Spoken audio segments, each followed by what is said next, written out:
in today's tutorial, I'm going to show you how to hopefully resolve if your microphone is not working properly on your Dell laptop, tablet, or desktop computer. So this should hopefully be a pretty straightforward process, guys. And without further ado, let's go ahead and jump straight into it.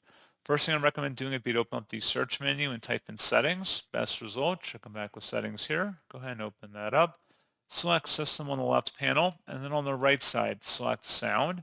And then scrolling down underneath input, you can select your various input devices. Maybe you have an old microphone in here. Just select the one you actually want to use and make sure that if it says allow, go ahead and select that. If it says don't allow, it means it's turned on, which is good. That's what you want to see. So that's just what you want to see on your end if your microphone is working properly. And you may also need to adjust the input settings here and adjust the input volume by dragging it to left or right here, as well as your microphone may not be picking up information or audio that you're saying. So make sure that's turned up.